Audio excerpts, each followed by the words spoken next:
yeah, so please bear with me. Okay, so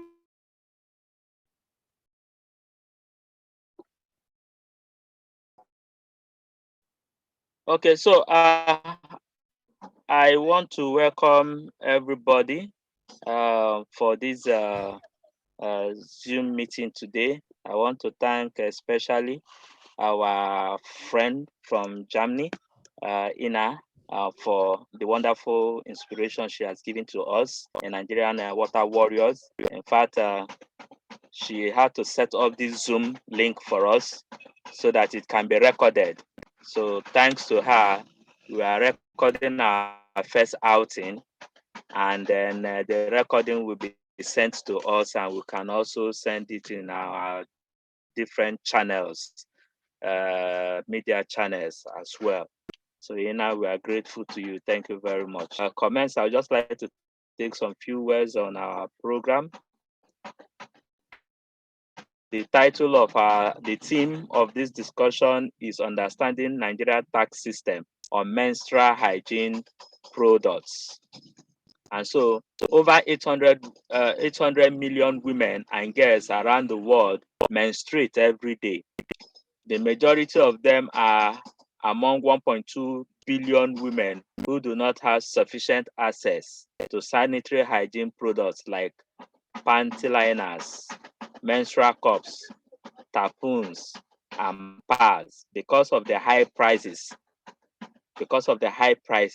Most are times occasioned by high tax tariff, leading to a condition known as period poverty. Period poverty, which is the lack of access to menstrual hygiene products, is one of the reasons some girls miss school for at least 4 days during their menstruation every month. At least 1 in 10 African girls is affected. Period poverty occurs when someone cannot afford proper menstrual hygiene products, including tampons and sanitary pads. Health experts have labeled period poverty as the cause of why female students routinely miss school. Approximately 1.2 billion women across the world do not have sufficient access to this. This typically leads to unhygiene practices like using rough newspapers or napkins in place of pads. According to the report from UNICEF, 1 in 10 African girls miss school due to their periods. This is akin to about 20% of the school year. Before now, Nigeria also places a high tax on menstrual products, but President Muhammadu Buhari in 2020 signed in January 2020 the Financial Bill of 2019 into law. The law included sanitary towels and pads among 20 items exempted from the new VAT, that is a value added tax of 7.5% levied on each product sale obtained during, leading to a price increase that burdened the final consumer. However, despite this policy, the price of menstrual products have continued to rise astronomically in Nigeria. A pack of pad costing around 250 naira in 2018 now costs 450 naira in 2022. Women and girls are facing extreme poverty. Approximately 44% of the population are oftentimes unable to afford it. Many families cannot provide sanitary health products for their girls. It is why some girls resort to using unhealthy alternatives like newspaper, rags, tissue papers, and all that in order to for them to take care of their menstruation. And therefore today, the hygiene unit of the Nigerian Water Warriors is now organizing this Zoom meeting in order for us to rub minds as to what we can do in order to help salvage the situation. So without wasting our time further, I would like to call on our moderator. Of course, the official moderator will have Mrs. Heather called in to take permission while we were waiting that she will not be available because of our studies.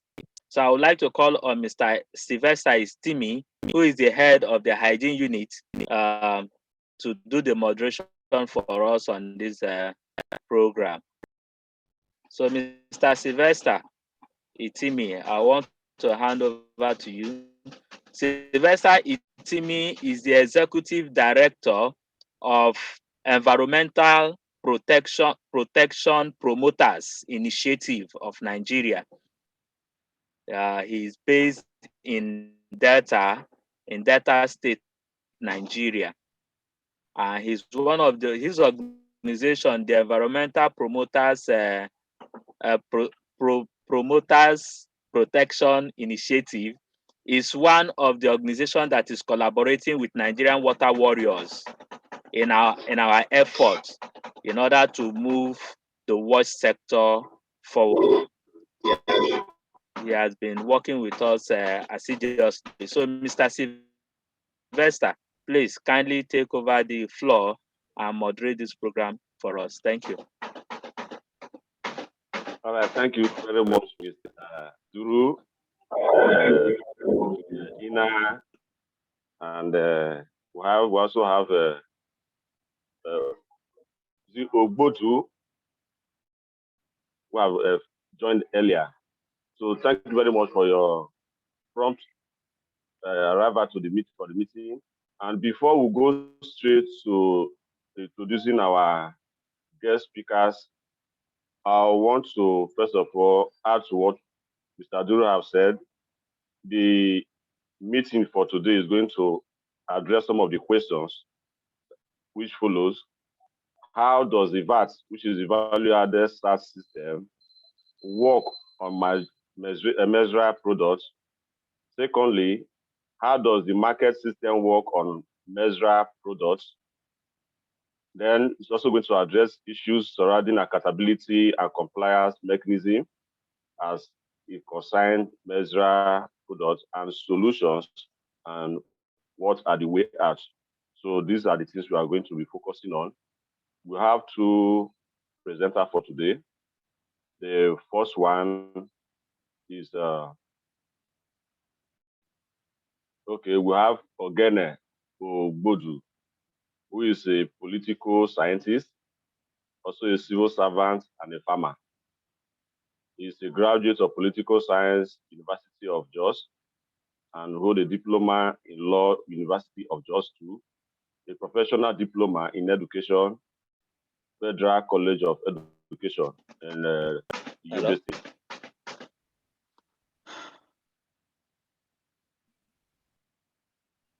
Mr. Ogene is a member of, is the NYSC President Honor Awardee. He's also the Vice Chairman, National Youth Council of Nigeria, Enugu East Zone. He's the founder and executive director, Tank Raya Initiative of Africa. He's also a member of the United Nations Children and Youth Group on Environment Program, Men Engage Nigeria Alliance Network, Young African Leader Initiative, and the National Youth Engagement Network. He is also currently a consultant and serial volunteer, volunteering for 11-11-12 Foundation, Center for Memories, Green Axis, Follow the Money, and Rotary Clubs of Abuja. So he is also passionate about using sports, academic, and social activities in engaging girls and boys in generating discussion around ending period stigma, poverty silence surrounding menstruation, and also reducing the growing rate of out-of-school children in Enugu State. So, Mr. Ogene, you are especially welcome to this meeting. So thank you so much. You're welcome, sir. We also have a second presenter, who is Ina Joga, who is connecting from Germany. She has been doing this job for more than 18 years, of provide expertise in the area of water, sanitation, and hygiene, WASH, with more than 12 years on the issue of menstrual health and hygiene.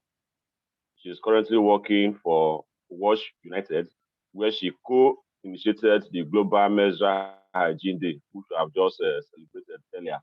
So the reason why we celebrated that day was because we have people like Ina who have already initiated such program for us. So thank you very much, Ms. Ina. You are welcome to the program today. Thank you very much. So without, you're welcome. So without wasting much of our time, I think we have about 13 of us. If it's possible, we can just do a brief introduction of ourselves. For Mr. Duru, can we have that before we proceed?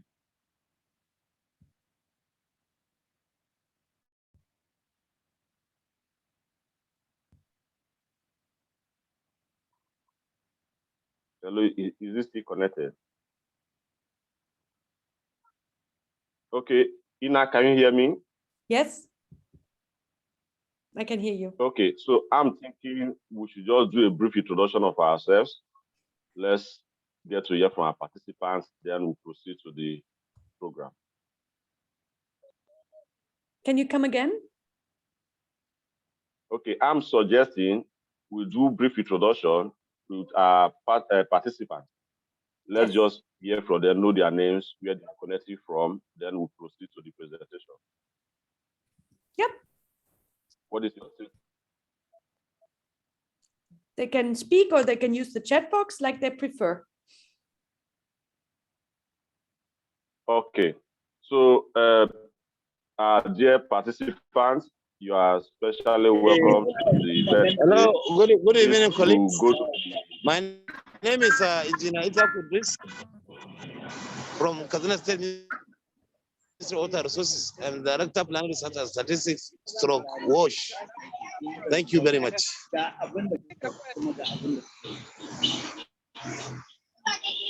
Hello. Okay. Hello. Hello. Hello. Hello. Hello. Hello. You had my introduction. Hello. Hello. Hello. So what I suggest is before I unmuted everyone, but maybe we do one by one, so it's less of craziness. Sylvester, if it's okay, because I have the list in front of me, I unmute some of them and calling them out to introduce themselves. Is that okay? yeah, that would be fine to avoid this clash of communication. Exactly. Yeah. So we start alphabetical order. So and I hope I'm spelling the names right. It's Amauche Ohaka.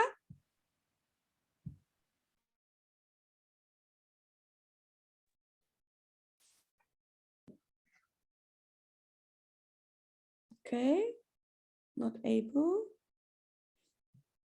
Maybe what we do is we use the chat box. I think that's way easier. Okay, hello. Hi, Hello, Amauche. Okay, sorry. Yeah. Hi. Yeah, Amauche Ohaka from Imo State. I work with Center for Peace Across Borders in Owerri. Thank you. Then we have Ayo Okelana. Good afternoon, everyone. Ayo Kilano, Clean Nation Foundation, Osun State. Ina, I'm so happy seeing your face. I've received a number of letters from you, but I'm happy seeing you write live and direct. Thank you very much. Great. Then Miss Barnawa Ogbonna. Okay. Good afternoon, all. My name is Barrister Mrs. Mma Obonna. I am from Federal Ministry of Health. Thank you. You're very welcome. Benjamin Itimi.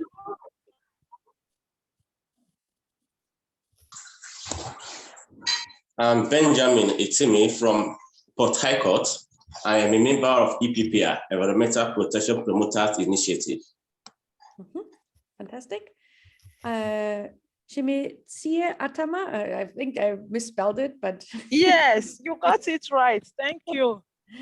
I'm Dr. Chimezie Atama, the ED of Equity Watch Initiative.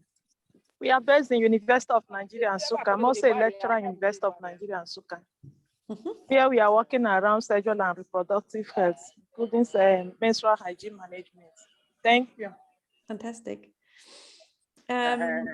Fatima, then the next one alphabetically is Fatima Amshi.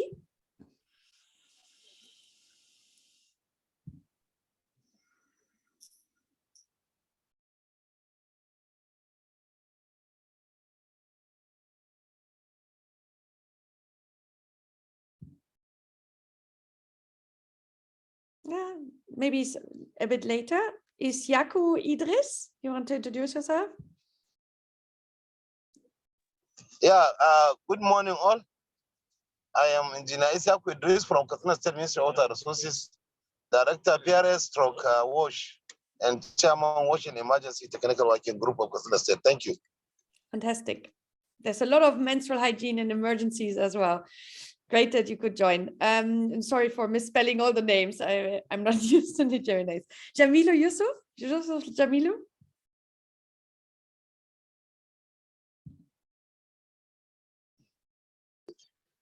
My name is Jamil Yusuf from Kano State Primary Healthcare Management Board. And also I am a state task group on sanitation. Thank you. Thank you too.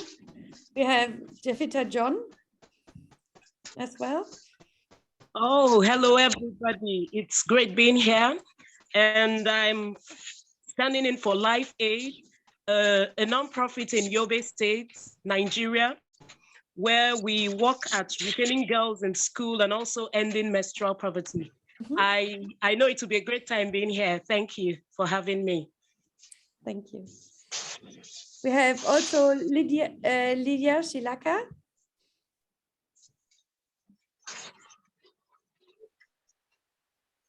Hello, good morning. Yeah, sorry, good afternoon, everybody. My name is Lydia Shilaka, Education Officer from God State Ministry of Education.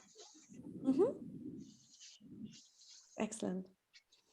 And we have one more person who's using TechnoSpark 5 Pro. It's probably a laptop or a telephone.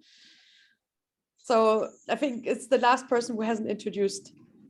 Yeah, my name is Amidat Logun. It's good to be here. I run a non-profit organization in Lagos. We advocate for menstrual poverty, ending menstrual poverty in public schools. And we also give hygiene education to girls in rural communities. Thank you. Thank you.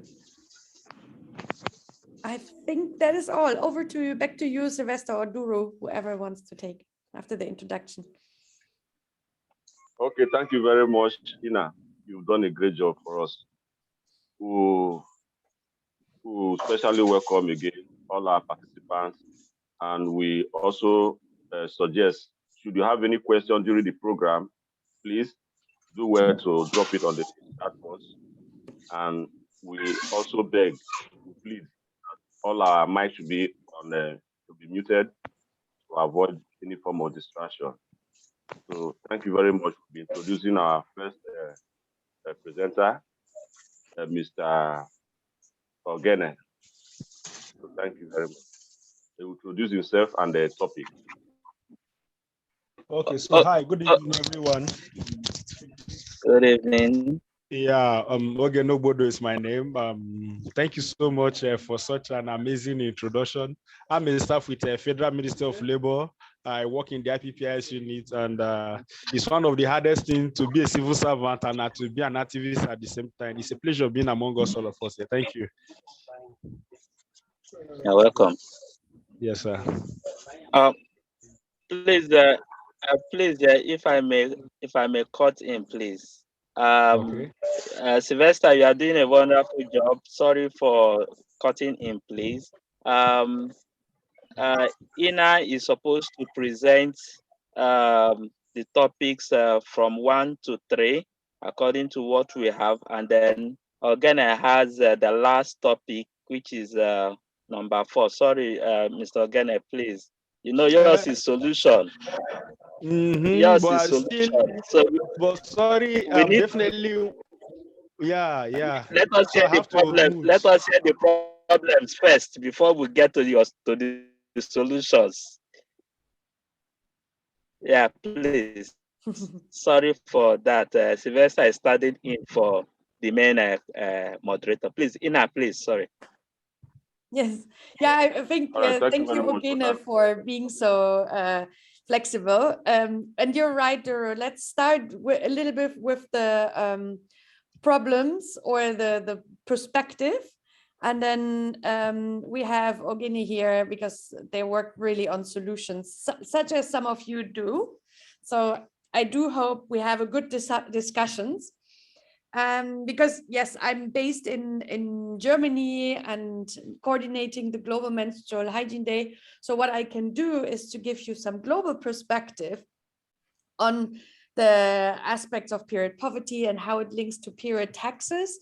And when it then comes to Nigeria, please allow me some outside perspectives on it. But I'm also looking forward to discuss with you to give me understanding more about the Nigerian perspective, so I can again turn that into a better global advocacy. Therefore, I'm glad to have a problem and a solution phase and hopefully a good discussion. So I'm starting with the issue of period poverty. And as you, Duru, already said, there are 300 million women who menstruate every day, and there are 500 million women who don't have everything they need to manage their menstruation. And that is also sometimes used the term period poverty. In a narrow sense, that is often really related to the accessibility and affordability of menstrual products of their choice.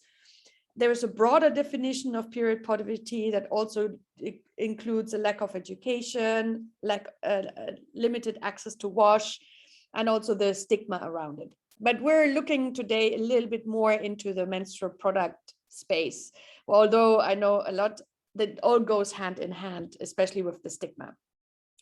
It is definitely a worldwide problem.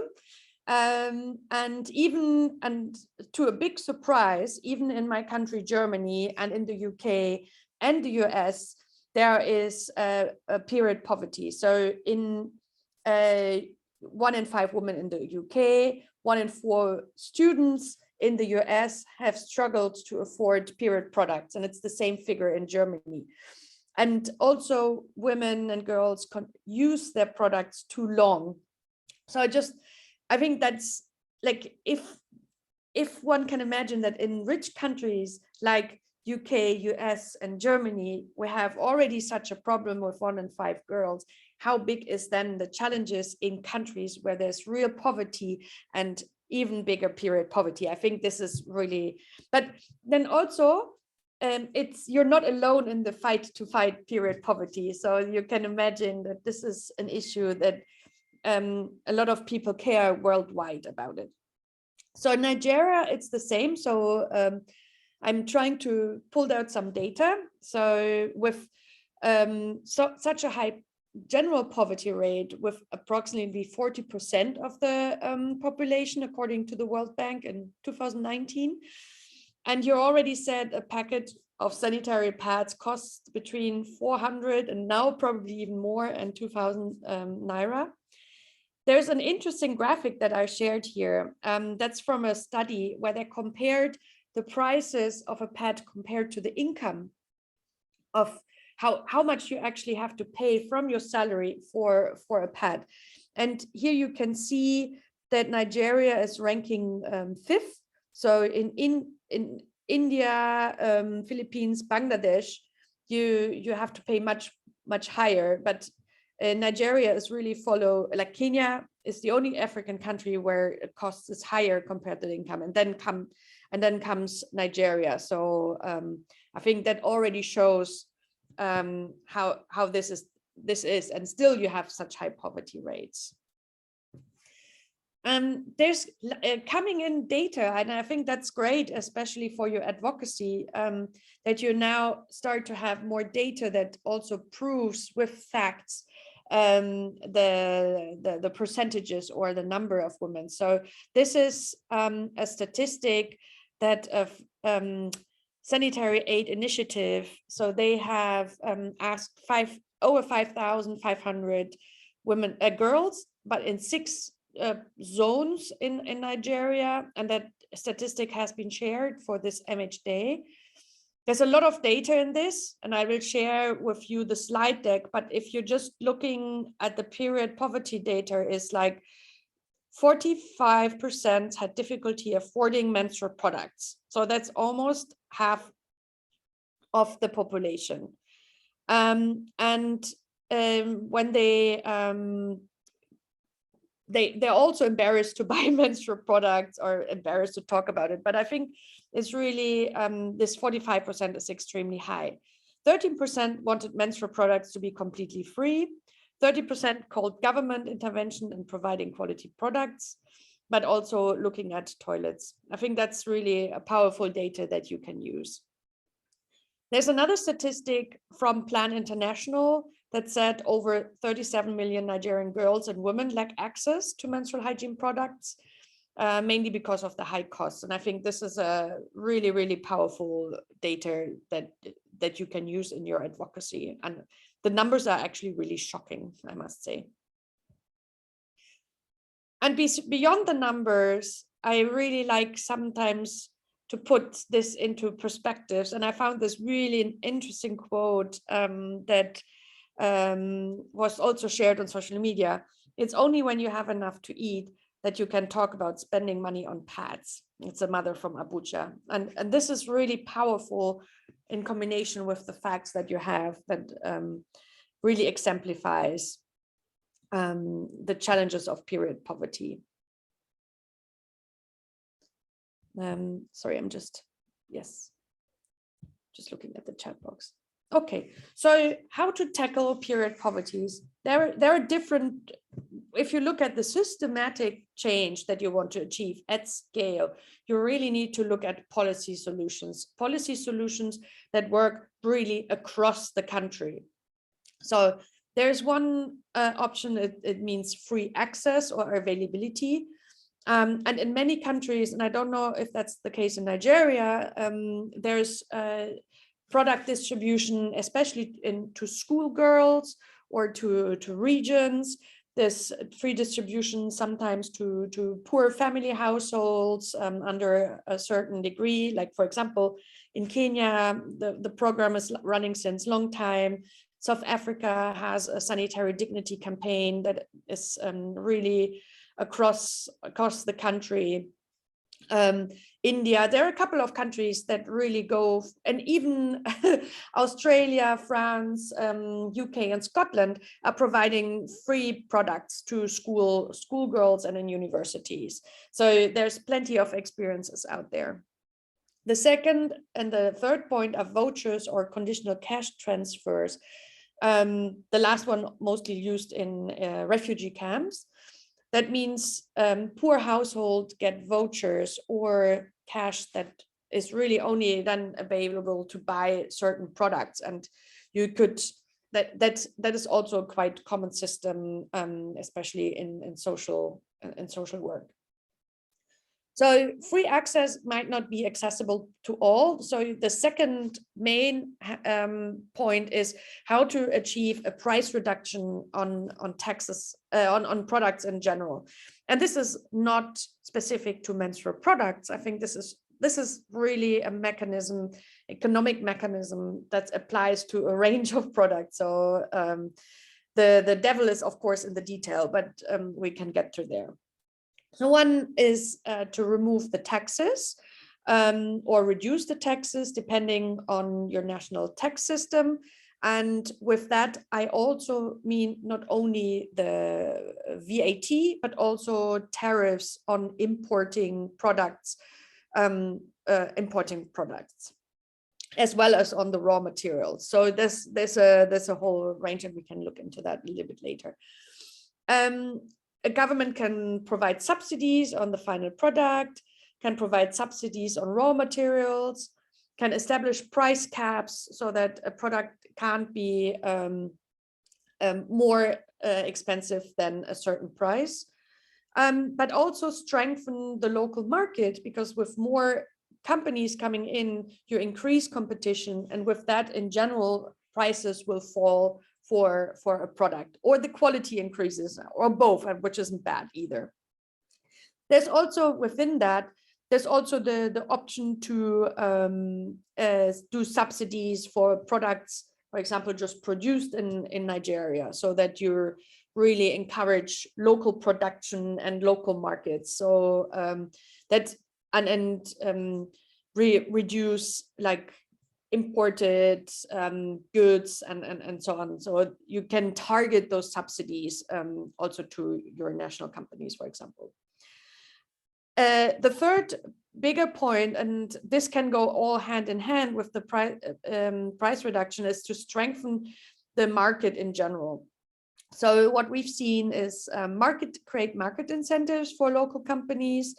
So especially that was a counter mechanism, and you might have heard in Tanzania, they removed the taxes and reinstated the taxes later on because they didn't see a price reduction. Different story, but then instead they gave market incentives for local companies so that they had either got better loans, or they didn't have to pay certain taxes for companies producing sanitary pads. So, and with that, you attracted more companies to the market. Remove entry barriers for different product categories, especially sustainable products. And here we talk mostly about reusable, washable pads, but maybe also menstrual cups or period panties, although these are probably not widely available in Nigeria. But at least try to see if there's, again, incentives for offering a broader choice of menstrual products. And the last one, I called it product baskets because I didn't know how to better explain it. But especially when you look at a big country, menstrual, like a lot of costs also goes into transport of products into rural areas and so on, and transport fees.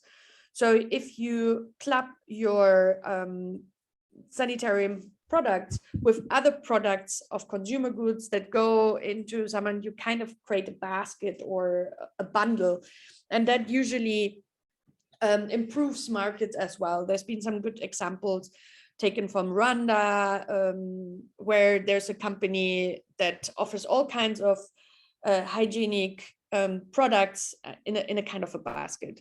So there's a lot of different policy solutions that can be tackled. And today we want to look at tax removal or reduction as one option. However, these policy solutions can also be combined. For example, in Kenya, you do have tax removal, and also in South Africa, you have tax removal, but you also still have a free distribution of products to poor households, because not all policy mechanisms target the same groups or do the same things. So, or are different to implement. For example, I'm just staying here for a while. I think why tax removal has been so successful is that it's very, very easy to implement. You just put in that law that the taxes are reduced, and that's it. If you start with a distribution of products, you have all kinds of procurement, distribution, issues, like that is way more complex than going for tax removal. So I think the governments have, while they lose money, they have preferred for quick, simple solutions.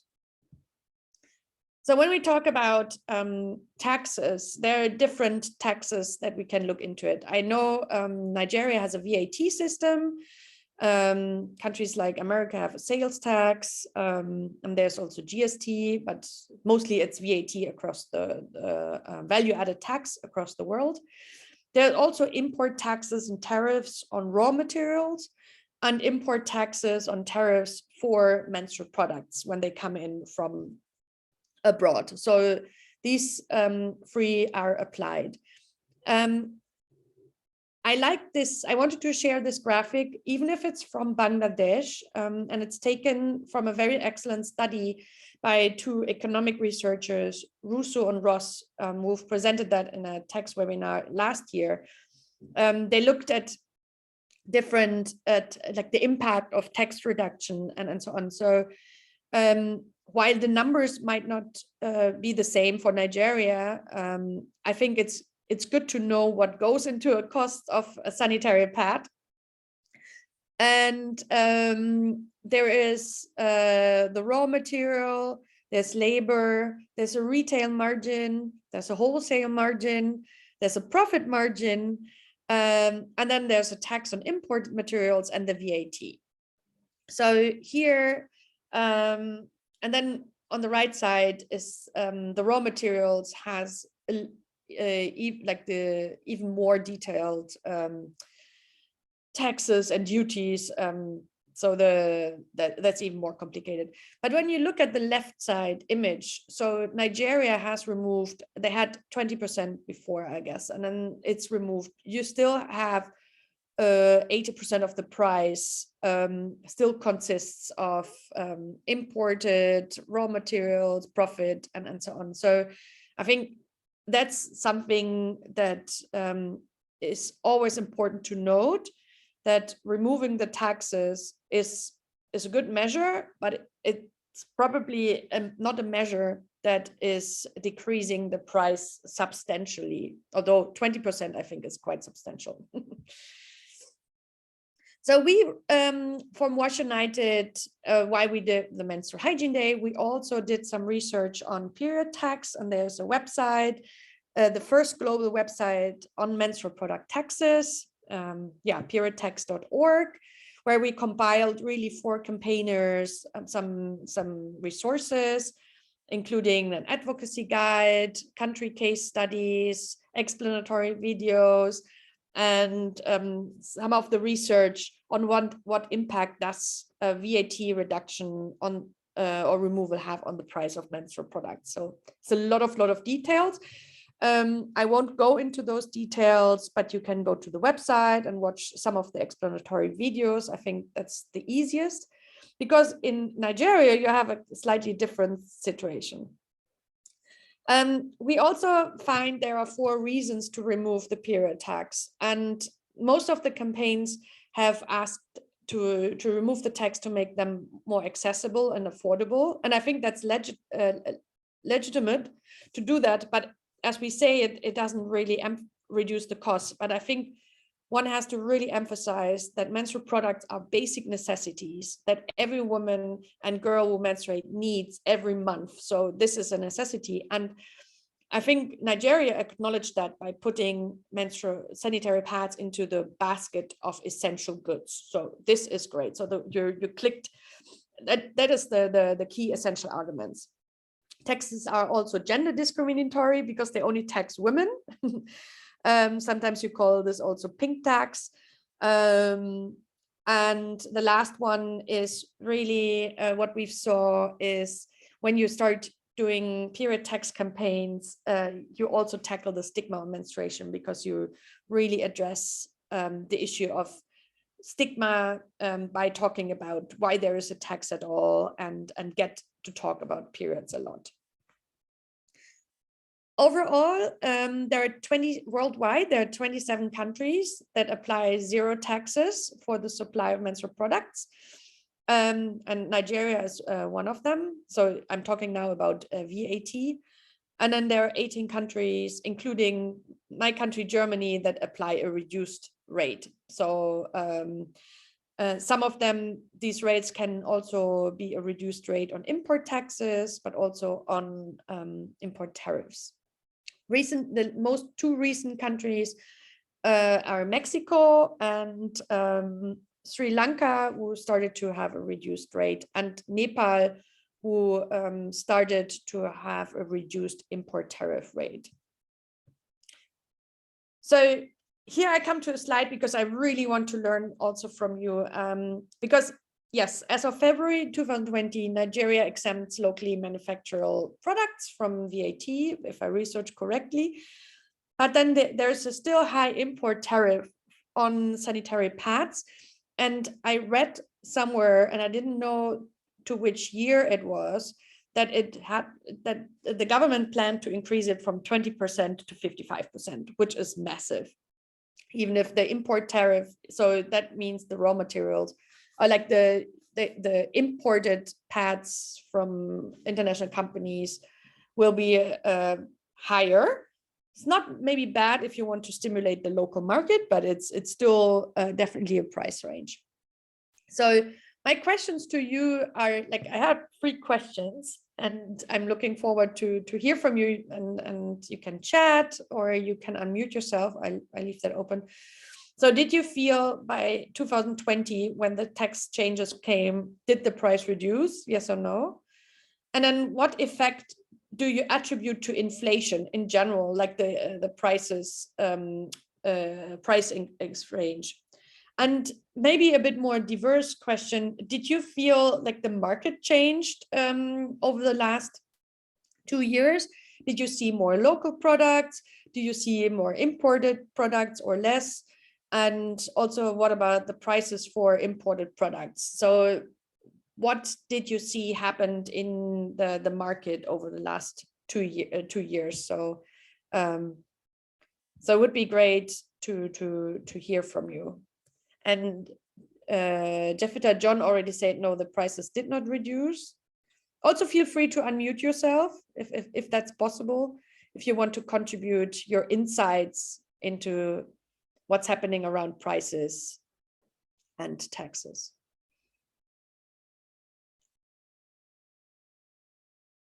If you want to speak, maybe you can unmute yourself like this, or you just raise your hand and then I can unmute you. Iboro also said the prices keep going high.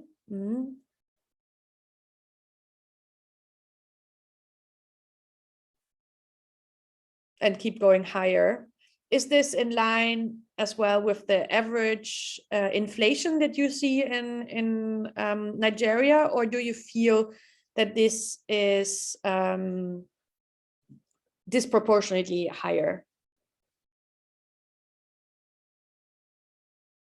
Yes, due to the increase in diesel. So meaning production as well, transport costs get higher. Am I correct?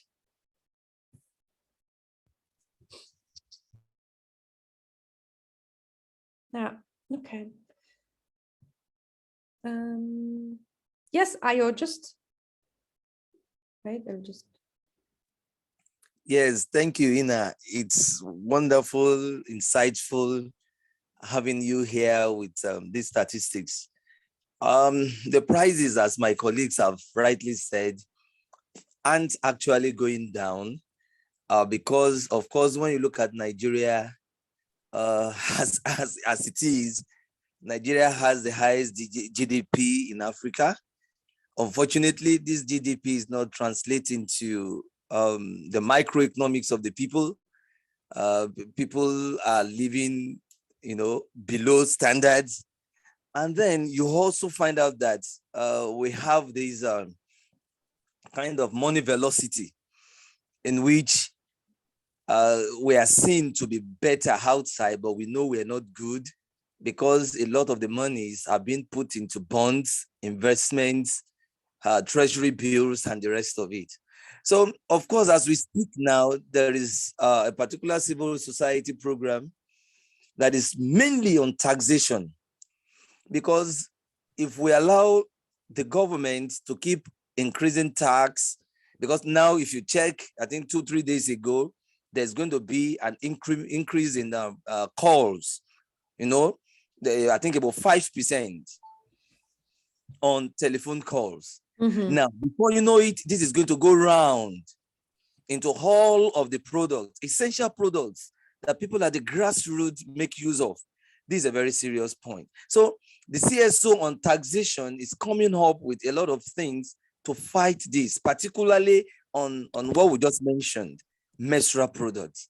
So it's interesting that prices are not coming down, inflation is going high, and we just must check it. Thank you very much. Yeah, it's thank you for your insight. It's kind of a chain, right? The diesel goes up, the general cost goes up, and with that also pros goes up. I think Sylvester also shared some really good insights here on the chat, that the price reduction was never felt by consumers when the VAT was reduced. This could be as a result of lack of price regulation and monitoring at the grassroots.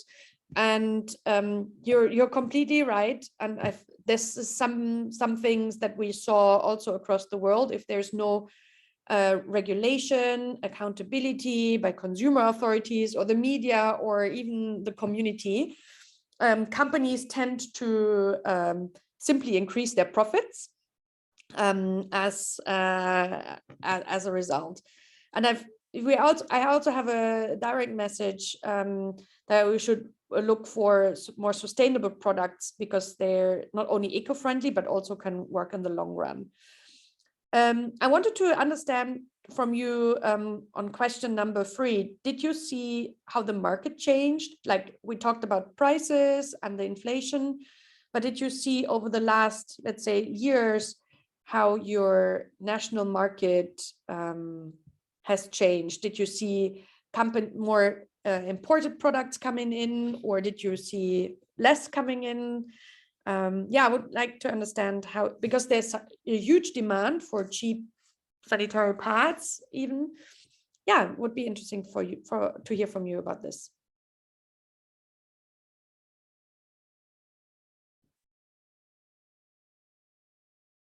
Feel free to unmute you and share your observations.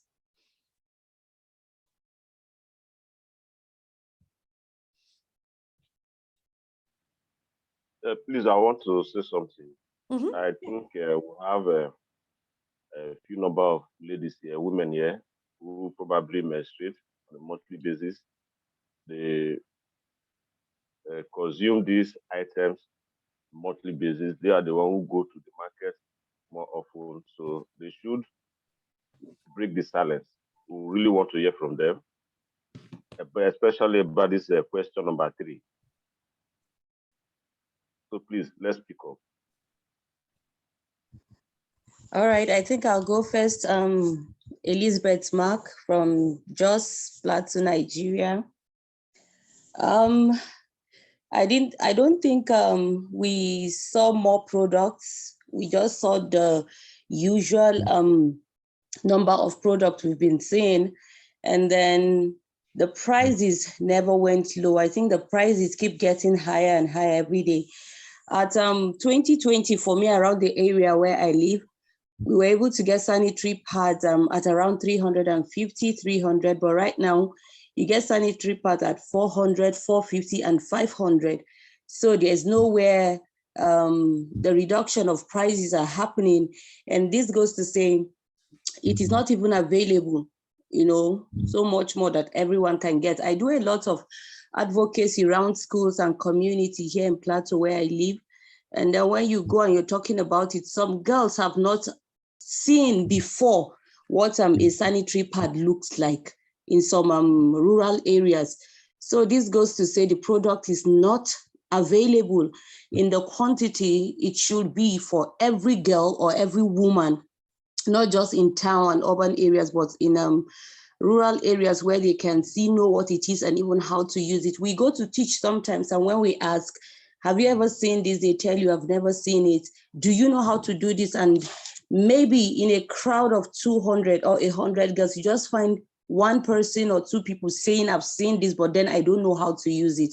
So I don't think this product is available. I don't know, but then I don't think it is enough that everyone can see, have, or know how to use it, especially among young girls and teenagers we have around. And about the prices of imported products, like one of my colleagues said, due to the prices of diesel, of fuel, and I think dollar of recent, the prices will keep going high and products may become even more scarce for us, because people who import may tell you we don't have so much money to bring it in due to the tax prices we're talking about. Yeah. Thank you. Yeah. Thank you. Also some really interesting observations from your end that there's not only the affordability, but also access is a real challenge. And also in the chat box, some really interesting insights. But I want to give Chimezi also possibility to speak. Thank you very much, Ina. Thank you, everyone, for the wonderful discussions and the contributions. Yes, like other people have mentioned, the major issue or issues are that of affordability and accessibility. Some of us that are working in rural communities know that accessing menstrual hygiene products is like a nightmare for majority of the guests.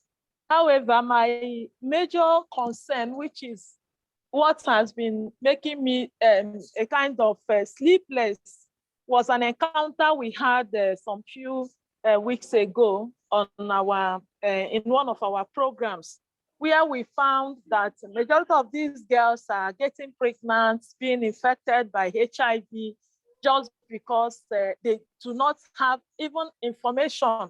They have no knowledge at all of what menstruation is all about. So in one of our encounter, one of the girls was sharing how one of her friends became pregnant because she didn't know anything about menstruation, and she was somebody offered to provide that information for her, and eventually ended up telling her that she's having menstrual, what she was having, because she was having pains and didn't know what it's all about. And the person told her that the pains was menstrual cramps, and it was not going to go until she starts having sex. At the end of the day, the person lured her into having sex with him, and it ended up in pregnancy and HIV.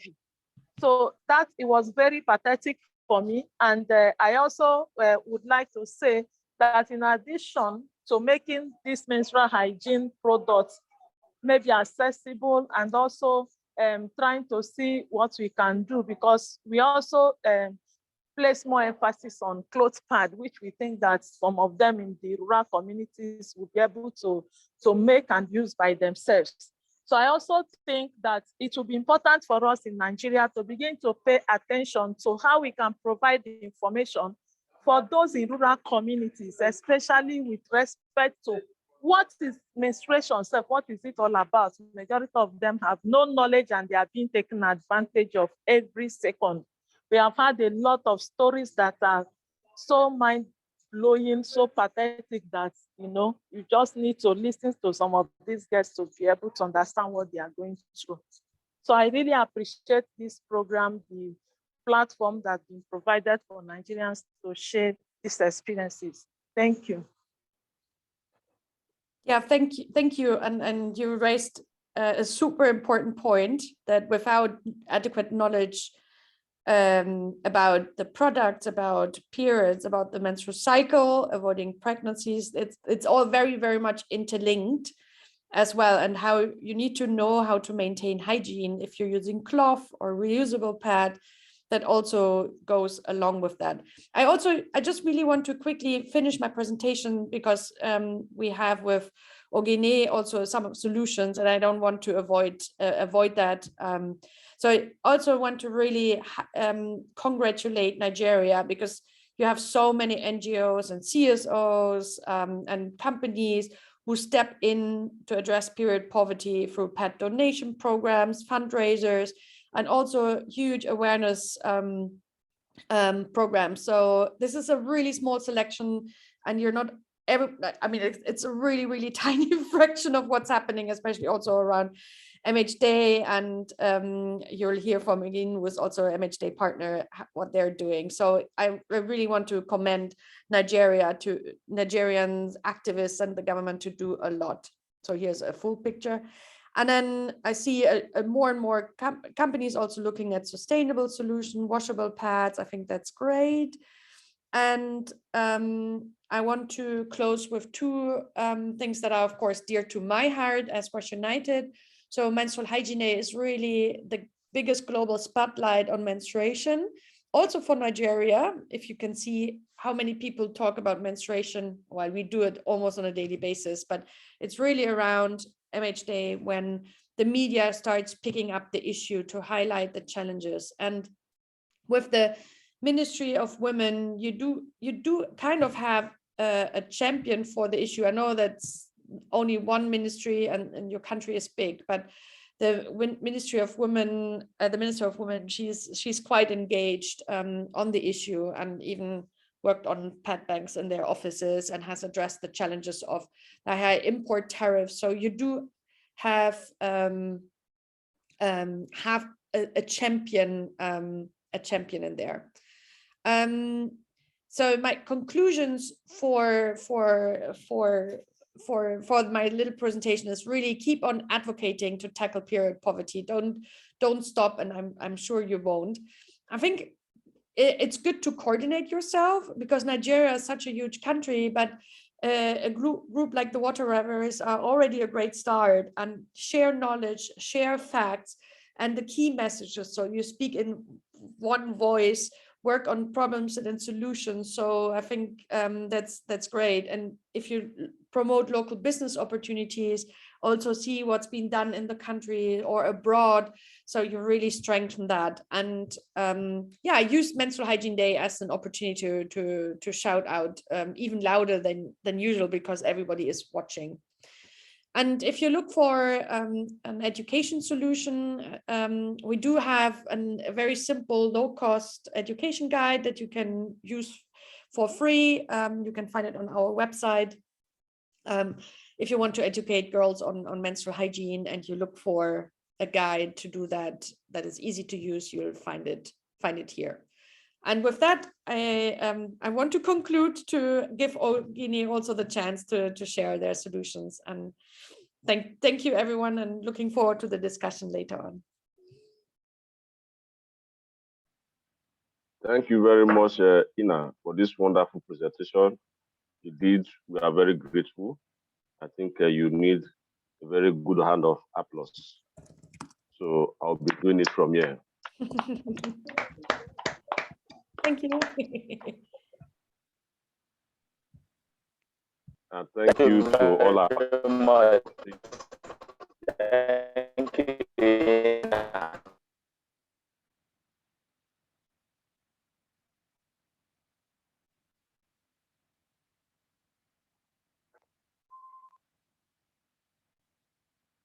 Okay, can we, Mr. Aduru, do you have something to say before we invite the second presenter over?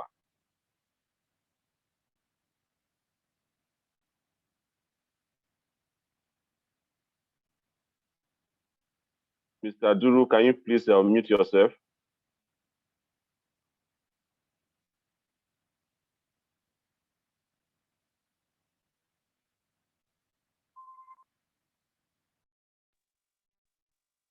Okay. Hello.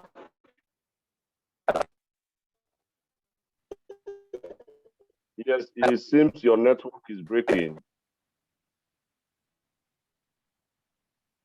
Yes, yes. So bad. Yeah, I don't.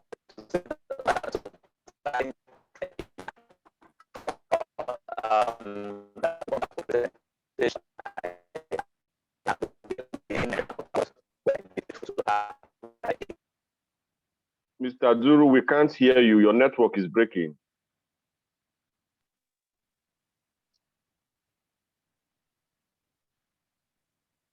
Oh, can you hear now?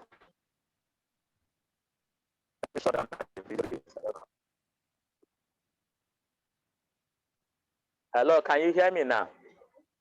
Okay, it's better now. Hello? Yes, it's better now. Okay. I said I have not much to say than to thank Ina for the wonderful presentation and for presenting here on behalf of Nigerian Water Warriors. I'm very grateful to her. Thank you, Ina. Thank you, God bless you. Please continue with the moderation, Sylvester. All right, thank you very much. So we invite Mr. Ogene to take over the floor. So you are welcome, sir. Yeah, thank you so much. If not for anything, I would have said we should go home, that Ina have done justice to the topic of the day, and Mrs. Mark and Mrs. Atama have already made a lot of amazing suggestions. So for me, I will speak, let me pick from 2019, when the federal government signed a tax exemption for 19 products, which menstrual product was part of them. Since that 2019, which implementation was to start February 2020, and we are in almost in August 2022. Instead of menstrual products getting down, every day we see it getting up. I'm sorry, I have pleaded earlier that I will not be doing a presentation because I am on transit, so I cannot go with my system. I can't do presentation, so I will be sharing little experience from the field. Let's take from October last year till this year. Some sanitary products have had increase of from 200 naira to 400 naira. That is another 100% increment between November last year till now. That means in the past 7 months, there have been a great increase in sanitary products. Now, let's look at some situation whereby girls in rural community who rely on having access, and people who menstruate 7 days, 6 days, who must use at least 2 pads for a month. Yes, for locally produced menstrual hygiene products, there is no value added tax. But what are those other things that add value? For you to produce a sanitary pad in Nigeria, but which I know, the last time I checked online 2 months ago, it's funny that, yes, you will see some people said local producing pad. But if you look at the product, you find out that it is international pad having a plant in Nigeria where they produce the pad. So there is no locally produced pad in Nigeria.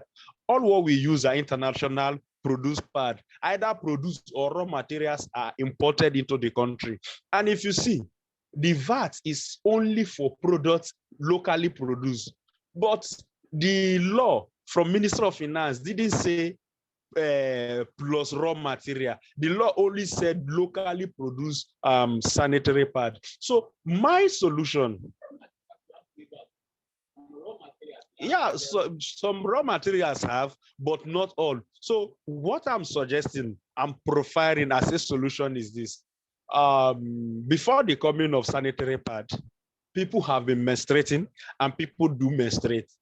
And in the rural community, even in urban community and urban slums, they have been using reusable cloth pads. In as much as we need to end period poverty, we need to go back to what I call the approach of do it yourself. Hello? Hello, can you hear me? We can hear you. Go on. Okay, so we need to bring the aspect of that said about do it yourself. That means in our secondary schools, currently in Enugu State, where we've been working for a long period of time, I know schools have a vocational skill centers inside the school, but funny enough, the teachers there only know how to bake cake, only know how to bake cake, do soap, and any other things that are not helpful to the girl child. I think one of the solutions I'm profiling is that let's introduce the clothes pad. We have government in our midst. We can start from the various states and do something about it. Reusable sanitary pad is easy to make, very simple to make, and it can last. For the fact that I know that, okay, 2 years ago, we bought for some girls and we share with them. And as I speak to you, they are still using it. It's almost a year plus 8 months and they're still using it. So just imagine the cost effectiveness. Just look at what it accepts in the environment. So now, for me, I think we need to go back to that reusable pad where people in schools can be taught. Then another thing I need that is very, very important is in school, we have moral instruction days. We have different clubs in school. I am recommending that can't government start adopting a wash club in schools where a particular day between social hours and social hours, people should be talking about menstrual hygiene. The education, people should learn more about menstruation, both boys and girls should be able to engage and know that listen, menstruation is natural, not a taboo. That menstruation is a biological issue and not a cultural issue that should be segmented or segregated about. Now, when people in schools learn from this, it's easier for them to do their reusable pad. Now, on the aspect of the civil society, INA have made a very strong recommendation. I remember in 2019, before Menstrual Hygiene Day, we saw a platform where we engaged the Coalition for Menstrual Hygiene in Nigeria. That organization, that coalition made a lot of activities to move, but today we can't see anything. Because if such organization is inexistent, I believe that such an organization could be engaging with the government institutions and agencies, MDAs, that are in charge of this. We're looking at Ministry of Water Resources, Ministry of Health, Ministry of Education, and Ministry of Gender Affairs, and any other ministries that information as the case might be. Because these are the ministries that are saddled with responsibility of making sure they address issues relating to menstruation or water, sanitation, or what have you. So now imagine that today we are having such an amazing discussion. Thank you so much. I can see people from WASH in Kano, people from WASH in Castina. I see somebody from Ministry of Health, Abuja, my neighbor, but I have not seen anybody from Ministry of Finance. I didn't see anybody from Ministry of Women Affairs. So I am not blaming anybody, but I think these are the kind of people we need to engage more. So there is a need for us to engage people from the Ministry of Finance who are saddled with the responsibility of enacting laws that relate to tax policy, value-added tax, levies, import duties, and whatever, custom duties, and whatever it means when it comes to imports of period products. And in terms of Ministry of Information, which might always help in passing away such information, I've always said this: we need an hour in radio station. An hour in radio station, if possible. Let it be that the national radio station should dedicate an hour every week to talk about menstruation. It's another recommendation. They should dedicate an hour to talk about menstruation. That means there is need for education about menstruation. People really need to know. Now, I am not saying that period, what's it called? I'm not saying that most girls in the urban city are not well civilized about it. But there is another blame game, which why having a curriculum about period poverty is very, very needed now. Now, teachers blame parents for not teaching their children about menstruation. Parents blame teachers for not teaching their children about menstruation. So for me, I think I'm recommending that the government agency, Ministry of Education, should work on a curriculum that have an aspect, instead of just talking about reproductive education only once in a section. Let it be that in that reproductive education, children are allowed to learn more about menstruation and talk about menstruation in school. It is very important because for the girl child who is growing up, she needs to have proper knowledge about what is menstruation. She needs to have proper knowledge about how to manage her menstruation, but she lacks some of these same situations. So for me, I think there is a need for us to have a curriculum in the school where people could always have a section to talk about menstrual hygiene. And who can help us drive this is you and I, who have been advocating for menstrual hygiene information. And that's another thing I really need to recommend. Most people in Nigeria, I won't speak for other countries, I will speak for Nigeria alone. Most people for Nigeria always talk about period issue when it's coming towards May. That is where you see a campaign about period poverty be it a topic in social media and every other places. But after that day, what next? You hardly see people who wants to talk about it. So I am of the opinion that too, so many organizations too should join us in making it no longer a one-year thing. I know very soon, by the end of October, September or mid of September, because International Day of the Girl Child is fast approaching, everybody will start talking about period girl child again. After that day, it goes to sleep. Nobody talk about it again. How do we celebrate World Toilet Day? Because most people are still practicing open defecation. Hardly do most organizations who talk about menstrual hygiene talks about a water day in September or in May, because most people don't really talk about water. Everybody, when it's coming towards May, people rushing to talk about menstruation. Many organizations have to raise pad, share pad in a school. Now, immediately after you finish that particular pad, what now happens to the girl child? For 1 month, she's okay for the 1 month. What now happen for the 11th month? She still go back to the situation. Most girls in rural community, urban slum, which now fall by interest now, lack access to information, lack access to products. And the solution and everything I'm just recommending is let's bring the approach of do it yourself. That is teaching them how to make reusable sanitary pads. There is a platform, I would say, for Enugu State as an instance, there is a platform, and that platform has been created by government, skill and vocational centers.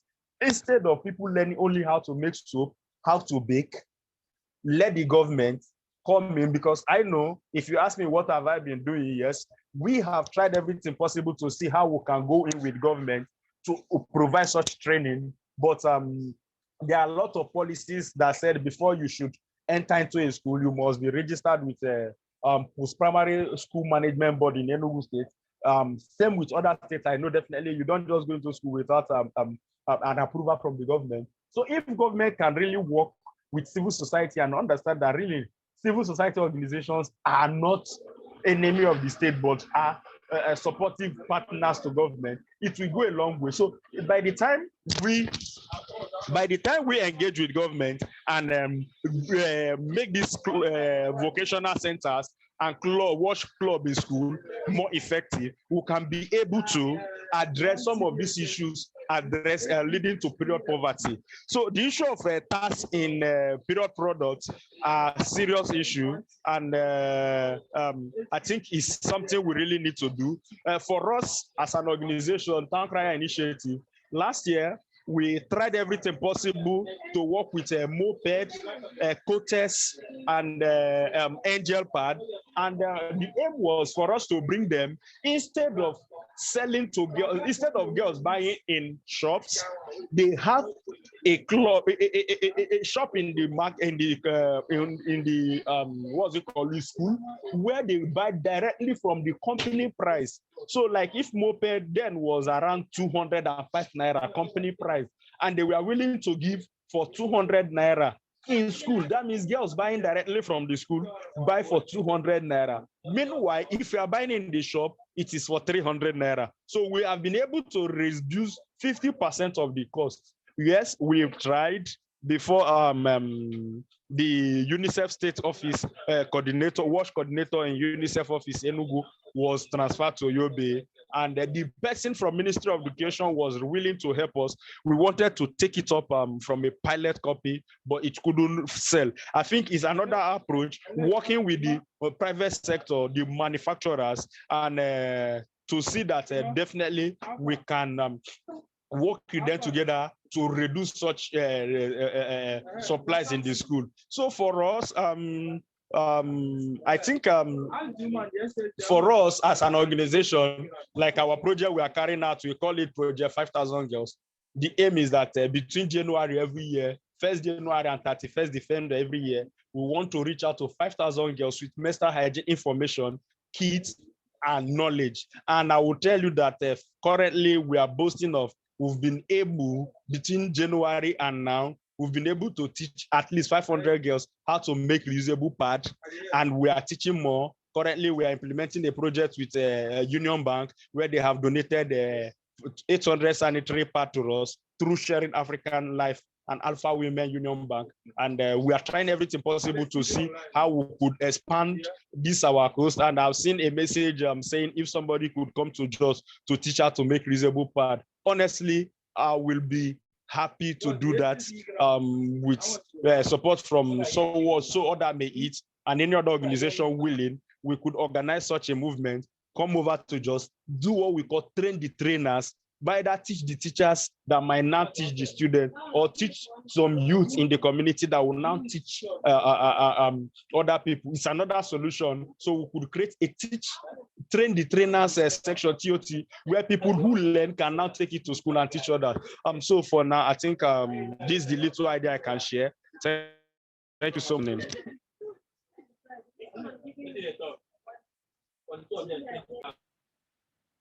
Thank you very much, Mr. Ogene, for this wonderful one. I think the solution is massive, and I believe all participants have benefited from your wealth of experience. You said is a little. Can everybody hear me? Sorry. Can Yes, anybody we can hear hear me? you. We can hear you. Yes, we can hear you. We can hear you, yes. All right, thank you. So you said is the little one you want to share, but I can tell you that it's not little. You are almost, we are very excited to have heard from you. We have benefited from your experience. All your suggestions, I think by the end of the meeting, thank God it's being recorded. We are going to send recordings to all participants so that we will always keep reminding ourselves on the way forward, the problem, and how we can contribute individually to the success of reducing menstrual poverty. So thank you very much for your time. I want to call on Mr. Duru. I know we individually want to make our own contributions too. So please, if you have any contribution to make, you can still raise up your hand. Could be a question for any of the presenter or general question concerning this topic. Please feel free to raise your hand and you'll be called upon to make your contribution.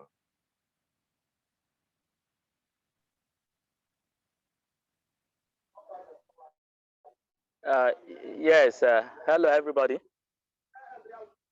Hello everyone, can you hear me? Can you hear me, please? Yes, we can. Yes. Okay. Okay.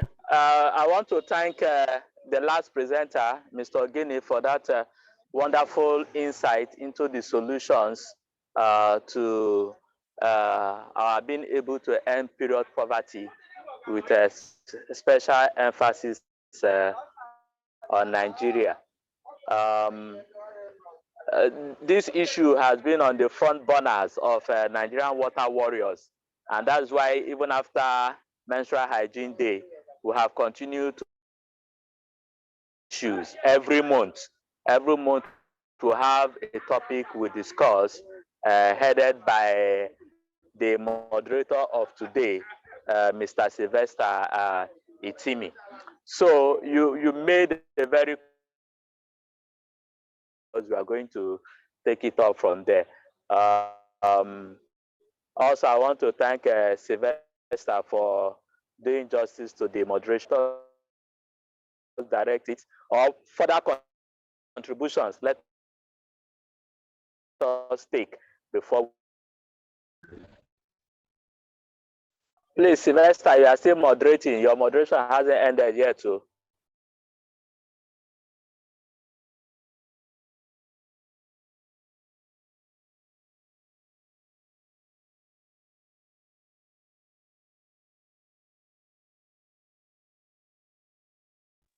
Okay, Lydia, somebody's hand is up. Lydia Shilaka. Yeah, please. Yes.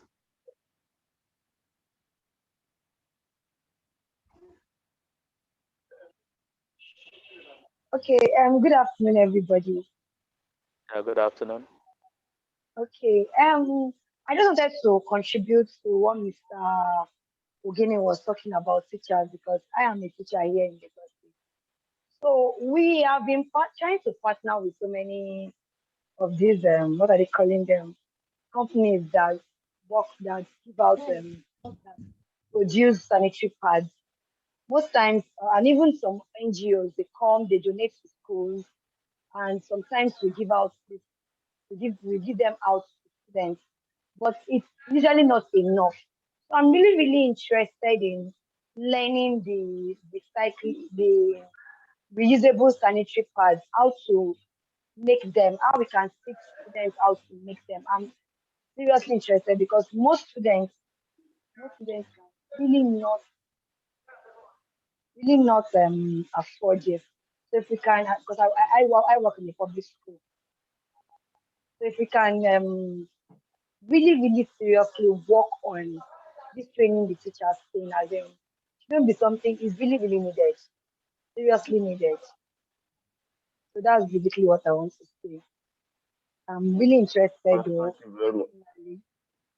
Yeah. Thank you very much, Lydia. Mr. Ogene, I've already dropped his phone number. And, okay, thank you very email. much. So those of us that are interested can just reach him after the meeting. So we also have Elizabeth Mack. Your hand is up, please. Yes, thank you. Good afternoon, everyone. Thank you so much for this opportunity. This is my first time joining in, and I love what is happening. I've been trying to get an organization of people we could work together here on Plateau. Like Mr. Ogene said, a lot of people just wait for when the month is coming close. They just do advocacy, go do what they do, and then go back to sit down. And one person in a state like this cannot go around schools. I won't be able to reach everyone. I remember something that happened last year. I was in a particular community, talking to girls, and we had time to educate them and share. And then after then, we were sharing menstrual pad, and then I do that from my pocket. I do alone because you don't have support from anyone coming in to help you. And then there was another organization who came into that community. We had concluded and we're done with everything. We're taking pictures, and they now came in and walked up to me to ask to snap with the girls. And then the girls would just hold up the pads, and then they would just walk away to go and show their bosses that they did something. And meanwhile, nothing was done. So I challenged them. I said, no, you can't do that. If we keep doing that, then the aim will be defeated. You just want to come in and take a picture and then just walk away. What did you tell the girls? You can go ahead and reteach them. Maybe there's something you will say that will be different from what I have said to them, which will be good. But they insisted no, they wanted to take a picture and then walk away. And I insisted no. I made sure they left that place before I leave. So, you see a lot of organizations just coming in, I think, because of what they are going to gain or get from it and then walk away. So for me, I think, Mr. Ogene, thank you for dropping your number. I'm going together, we'll talk more and then see how I can gather my people, and then we have this training to see how we can support girls and go around schools. Or maybe as a team, we can collaborate and see how we can go around states, maybe pick months or weeks, gather in a particular state or place where we are, and then do this thing. We'll be able to cover more, because in some places, I believe it's just one person in a community doing this, and then the person may not be able to achieve more alone. That's what I want to contribute. Thank you. All right, thank you very much, Elizabeth. That is also a wonderful one. Thank you for contributing. And if you can, let me come in there, please. Elizabeth from Jos. Nigerian Water Warriors will be happy to get this coordination on ground, okay. And that is what we have been trying to advocate. We have been trying to advocate that, you see, CSOs needs to work together because our work individually seems to not be making that concerted impact that we really need in order to achieve the results we need to achieve. And so the Nigerian Water Warriors is trying to ensure that organizations are coordinated in order to achieve a specific goal. So yeah, just like Mr. Ogene said, if we can come together, we will achieve greater impact, just like you also said, moving from state to state. It will create a lot of impact if we come together and say, okay, we are going to Kano, for instance, and we are going to do the train the trainers program. Even when the government hears that we are coming together, you may find out that they may be interested in keying in, because it's not just one CSO from their state, but we are talking about different CSOs from different states from all over the country coming to that particular state in order to flag off a program, which will, sort of generate a very good, great, lasting impact in that state. So we are going to work it out by the special grace of God. Thank you. Thank you. All right, thank you very much, sir. We will be calling on Jeffita John to have the floor. Okay. Wow, it's been a great time, and I'm so glad. This is my first time too. And honestly, you're welcome. Yeah, I want to ask a question. Since most of us are working at ending menstrual poverty, doing something about it, there is this project I am working on, retaining girls in school. And one of the ways we do that is to provide pads and all of that. I want to ask, how do you track, how do you monitor your monitoring and evaluation? I would want to get practical experiences, maybe from one or two persons, how you measure the change, the impact you're making. Please, I would really want to hear how you go about doing that. Thank you. All right, thank you very much. Mr. Duru, we have Ogene, we also have our friend from Germany who is connected. Okay, I don't know if she's still with us. Okay, sorry, let me share my little experience. Can I share my little experience of monitoring? Please go ahead. Yeah, go ahead, please. Okay, so I think one thing is this: when you want to work with a school, work with a specific number. Let's say you want to work with a school. Sometimes I see people gather children in assembly, they talk to them, snap pictures and show, which is very, very not okay by me. So I think sometimes pick a class of 20, 30 persons, work with these people for the next 3 months. Whenever you are working with them, give them assignments, a practical assignment. Okay, for me, we come to a school, we ask them, how many people can discuss menstrual issue with their parents? 4 people said they can in a class of 20. We say, okay, we are giving you assignment. Next month, I want you to come back and tell us what you discussed with your father. 2 came back and share what they discussed with their father. We now gave them another assignment and said, okay, go tell your father you need a period product. When we are coming back again, out of that 20 of them, 15 came back and said their father bought them sanitary pad. It's a way you can measure success, because one, when you are doing, challenge them to do something. There are people that know that they are very close to their parents, but they cannot share experience of what they want with their parents because the society have made it an abnormal discussion. But when you make them to understand that, listen, this thing can be happen, and you challenge them to do it, you come back and be surprised that, oh, wow, so these children can even discuss this with their parents. Like one of the students came back to say that, listen, after she raised the issue, that the mom was about to shut her up, and the father shut the mom and said, listen, let's have this discussion, at least for once in this family. And since that day, after we went back 2 years later, she's not telling us that she was in JSS3 then, now she was in SS2. She says since that day that the family has started engaging in discussion on sex education. So sometimes give them assignments. Sometimes when you come for the first time, know their knowledge about the topic you are going to share. Then after you are done with them in a period, that is why I said, sometimes you see that people only go to school when it's period month, but when you pick a school, work with them for a very long time. Take it a full semester, a full term. Spend the whole term with them. By the time you are living, you can definitely measure impacts. But when you go to a school today, talk to 100 students, and you ask them questions, they give you answer. When you left there, the message have left with you. But okay, now, sorry, I'm taking much of your time. We work with a school of people with disability.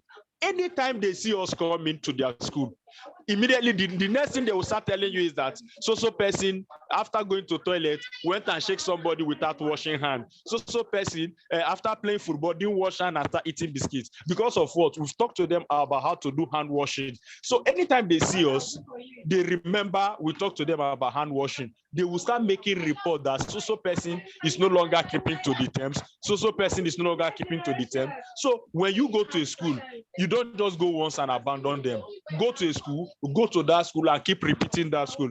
It is not by the number of schools you visit. It's not by the number of people you talk to, but it is by the impact you do to a child that really counts. That is my own belief, and that is the idea I would definitely want to share. Thank you.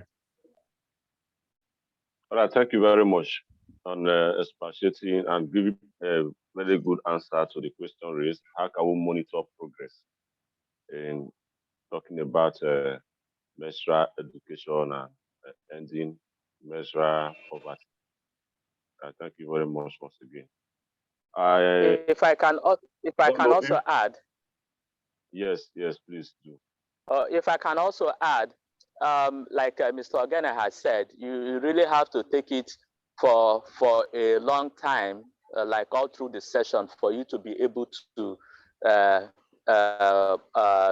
see the impact you're actually making. You can also take off the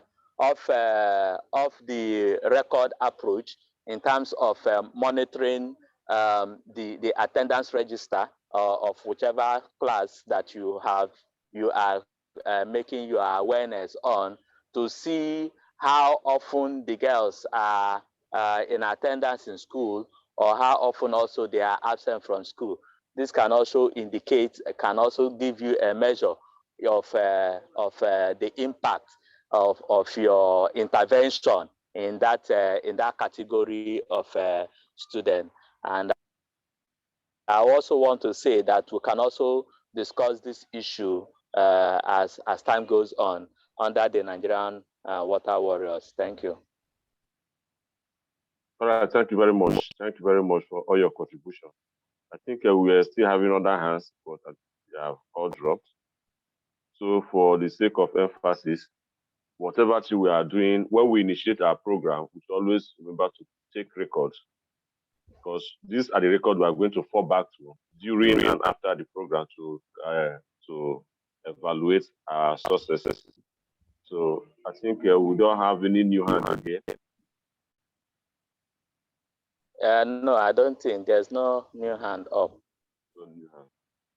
So I think we'll be cutting. For final remark, Mr. Duru, do you have anything to tell us? What we'll call it today?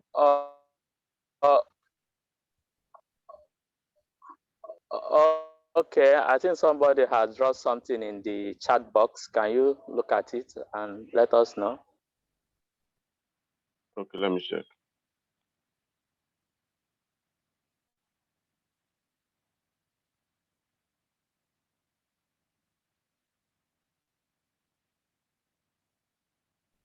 Okay, I have this. Okay, Amuche. It says that impact is very important. Impact is very important, even if it is just one school. But tomorrow, one or two persons from there will boldly come out and say that she learned that from. Then we have another one from Ayo, from Pastor Ayo. It says, I'm interested in the M&E as concerns the reusable sanitary kit in respect to frequency of use, access to water, soap, and time to wash, etc. A survey will be very important. Thank you very much. Thank you very much. Sylvester? All right, so let me just quickly share my own experience on this advocacy on menstrual hygiene. My organization will have about 5 schools we'll be working on. We have health clubs in each of these 5 schools. So we'll be training them, and menstrual hygiene is just one of the topic in our module. So we give them an assignment after the training. They should do a drama presentation for the entire school. So we were very surprised because we never expect the students to come out with a kind of script that they displayed that day. I think I shared some of the pictures or the videos with Mr. Aduru. If not, if I haven't, I will still share them with you. This was kind of impromptu. I think we gave them only 3 days to prepare, rehearse, and do the presentation. And this is a way for you to also measure your impact in the school. You see the students talking about menstruation, how to use pad, everything we taught them, even added to what we taught them. So these are some of other ways we can also measure that or know our impact in whatever school or space we are working. So thank you, everyone. I think the number is reducing because we'll spend a really long length of time. So thank you for connecting. Mr. Aduru. Okay. Yes, please. I have something to say before we do go. Okay. Okay. Thank you, Sylvester, for the one sharing your wonderful experience, your organization, the pictures you shared and the videos you shared with us was very inspiring on the platform. So we thank you for the great job you people are doing in Delta State. I want to inform all of us that the Nigerian Water Warriors under the hygiene unit, by the special grace of God, will be coming up with a national conference on menstrual hygiene by the special grace of God in 2023. We want to have this conference so that we can use it to bring together all the stakeholders in the menstrual hygiene arena so that we can further, brainstorm on how we can create great impact of our work in Nigeria. I remember in 2018, a lot of there was a period, poverty period products, menstrual hygiene products, and all that. And even there's up to now, there's still a campaign that is going online of a petition that was sent to the government to in order to reduce the VAT, the VAT percentage on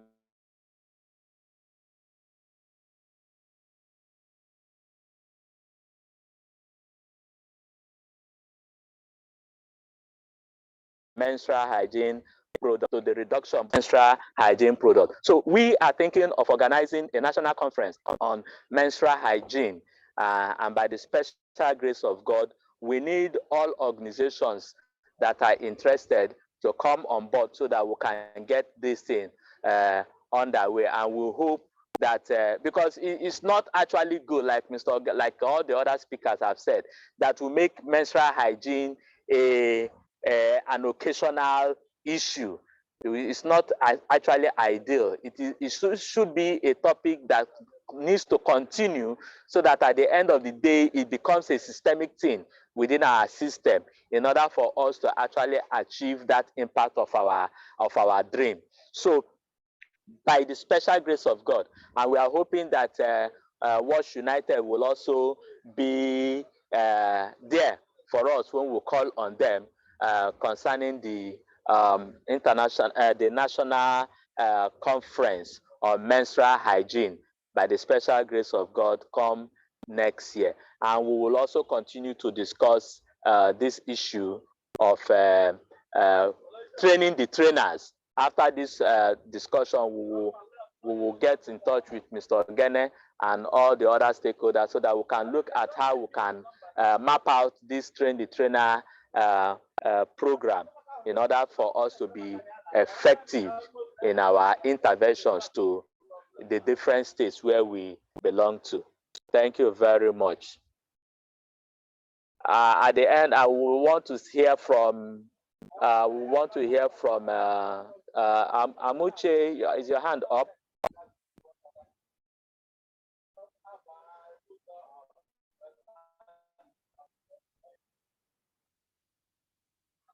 Amuche, is your hand up? If your hand is up, please kindly unmute and tell us what you feel.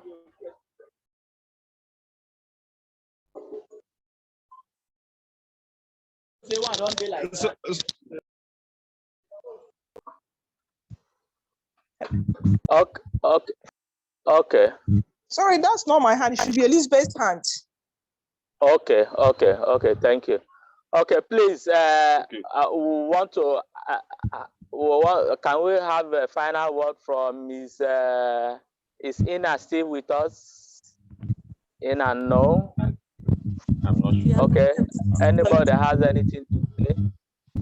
Okay, just a quick one from the chat box. I can see people already indicating interest, like we have Ogene indicating interest to partner for the conference, and some persons are also raising questions about the recording, and I hope the recording will also be shared to all participants. So, yes, for sure, yes. And about the training too, some persons are writing on the chat box if it is going to be coming up soon.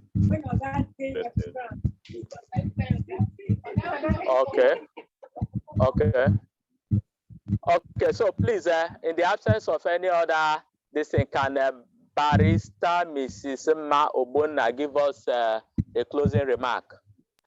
Hello, sorry, please, hello, please, can I say anything before we go? Please, it's Ogene on the line. Yes, please, go ahead. Okay. Two things I want to say. First is this, last year, we had a menstrual hygiene conference in Enugu State, and it was successful. And immediately you saved the nation now. I was jumping up because it seems like a dream come true. Yes, I've already indicated interest, and I am fully in. And I just want to beg all of us, partnership, collaboration is the key to whatever we are doing. If we must achieve a greater result, it should not be I, but it should be we did this, and we should be happy to say that. In addition, I will beg, it's better we do another thing, group photograph, to show that yes, we have this conference. It's part of the same M&E we are talking about. It's part of reporting. So tomorrow we could always show people that yes, on social day we had this conference. These are the people that participated. We can always post and let people know that this is what we've done. So even from the presentation we've made, if you listen to the presentation, there are keywords that you can definitely extract from and use as a campaign message as well. So it's another thing for us. So it's a recommendation I'm still giving. Thank you, everybody. Thank you very much. Thank you very much. Any other contribution?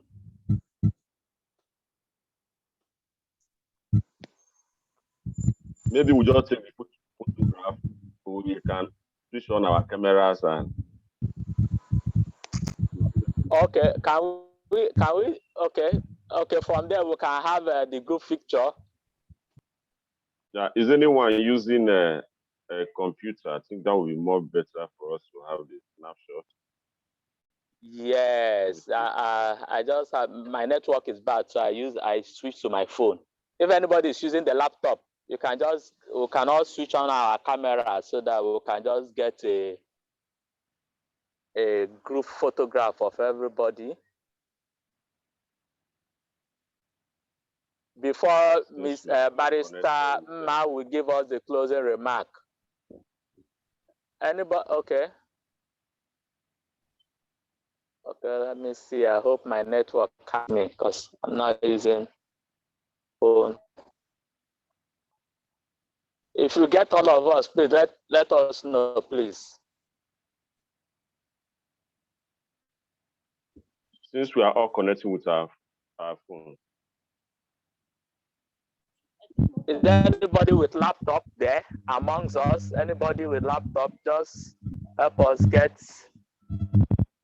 I'm using phone, not laptop. Okay. Wow. I'm trying to see if I can switch. I may not work. May not really work. Okay, maybe we'll go ahead with this. Let's see.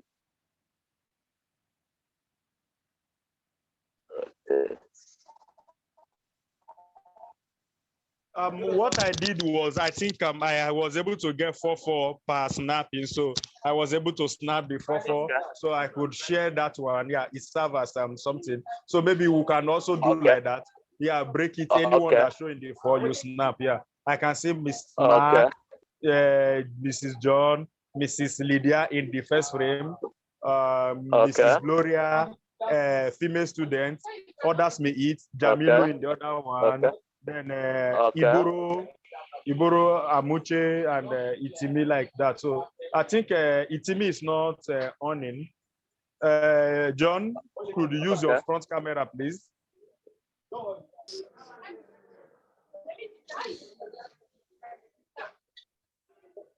John, Itimi, your camera is not on. We are trying to do that now. Okay. Okay, I think let me take that of female student. Yes. Yes, Mr. Jai, Mr. Okay, I've taken second set.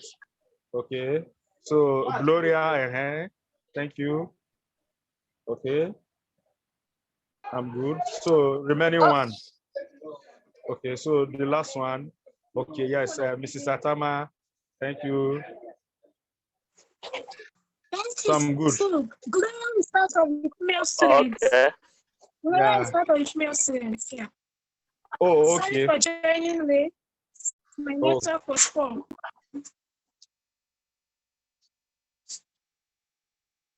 Okay, I think that's a wonderful one. Thank you very much for that initiative. It's a very beautiful one. Okay, so Barrister Ma Obona, please, can you give us